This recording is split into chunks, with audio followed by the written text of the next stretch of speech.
उधर रूस के रक्षा मंत्रालय ने दावा किया कि मॉस्को में यूक्रेन ने ड्रोन से हमले की कोशिश की। हालांकि इससे पहले कि वो कोई नुकसान पहुंचा पाते उन्हें ढेर कर दिया गया, लेकिन इसके बावजूद ड्रोन में हुए विस्फोट से एक इमारत को नुकसान पहुंचा। लेकिन राहत की बात यह रही कि किसी की जान नहीं गई। रूस की तरफ से ड्रोन हमले से जुड़ा एक वीडियो भी जारी किया गया, जिसमें ड्रोन हमले के बाद एक इमारत से धुएं का गुबार उठता दिखा। रूस ने दावा किया कि यह ड्रोन यूक्रेन ने भेजा था, जो हमले की फिराक में मॉस्को के करीब पहुंचा। लेकिन रूस के मुताबिक उसकी सेना ने हमले से पहले ही उस ड्रोन को ढेर कर दिया।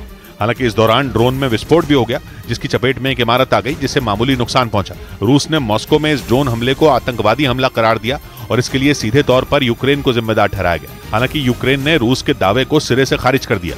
वहीं रूस के मीडिया ने दावा किया कि मॉस्को में 2 रोज पहले पटाखे बनाने वाली एक फैक्ट्री में हुए भीषण धमाके के बाद कम से कम 12 लोग लापता हो गए, जिसकी वजह से रूस की खुफिया एजेंसियों के कान खड़े हो गए, क्योंकि आशंका जताई गई कि जो लोग लापता हुए वो उस धमाके के पीछे की साजिश का हिस्सा हो सकते हैं।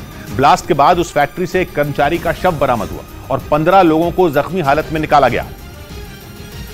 क्योंकि धमाके की दिल दहला देने वाली जो तस्वीरें सामने आई थी, उनमें भीषण तबाही का मंजर नजर आया। धमाके के बाद वो फैक्ट्री कई घंटों तक आग में जलती रही और आग को बुझाने के बाद वहां मलबे में अब भी लोगों की तलाश जारी है। ये ब्लास्ट रूस के राजधानी क्षेत्र में मॉस्को शहर से करीब 50 किलोमीटर दूर सिर्गेव फसाद शहर की पटाखे बनाने वाली फैक्ट्री में हुआ था। इस ब्लास्ट के पीछे यूक्रेन का हाथ होने की आशंका जताई गई और धमाके के बाद उस फैक्ट्री के 12 कर्मचारियों के लापता होने से शक की सुई और गहरी हो गई। इसीलिए रूस की खुफिया एजेंसियां हर एंगल से इस मामले की जांच में जुट गई।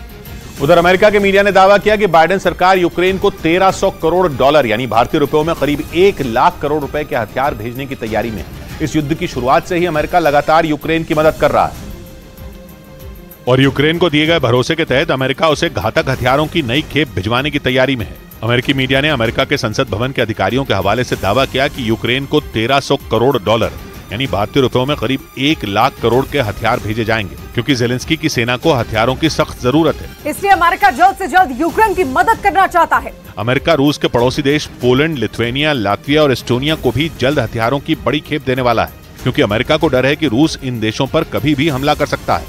इधर एनआईए के सूत्रों के हवाले से खबर है कि आतंकी संगठन केटीएफ यानी खालिस्तान टाइगर फोर्स के आतंकी अर्शदीप डल्ला के करीबी मनप्रीत पीता को फिलीपींस से भारत लाया गया। केंद्र सरकार लगातार विदेश में बैठे गैंगस्टरों और आतंकियों को भारत लाने में जुटी है। पिछले हफ्ते ही जांच एजेंसियां मूसेवाला हत्याकांड के आरोपी और गैंगस्टर लॉरेंस बिश्नोई के भांजे सचिन थापन उर्फ सचिन बिश्नोई को अजरबैजान से भारत लाई थी। और इसी कड़ी में खालिस्तानी आतंकी अर्शदीप डल्ला के करीबी गैंगस्टर मनप्रीत पीता को फिलीपींस से भारत लाया गया। जांच एजेंसियों के सूत्रों के मुताबिक मनप्रीत के साथ उसके भाई मनदीप को भी भारत लाया गया। दिल्ली पहुंचते ही एनआईए की टीम ने दोनों को गिरफ्तार कर लिया। उस वक्त दिल्ली एयरपोर्ट पर पंजाब पुलिस के अधिकारी भी मौजूद थे। आरोप है कि मनप्रीत आतंकी अर्शदीप डल्ला के इशारे पर भारत में कारोबारियों से अवैध वसूली करने के साथ आतंकी गतिविधियों को भी अंजाम देने की फिराक में था। और तो और सूत्र ये भी बताते हैं कि खालिस्तान टाइगर फोर्स की आतंकी गतिविधियों को अंजाम देने के लिए अर्श डल्ला और मनप्रीत भारत में नए लोगों की भर्ती में जुटे थे।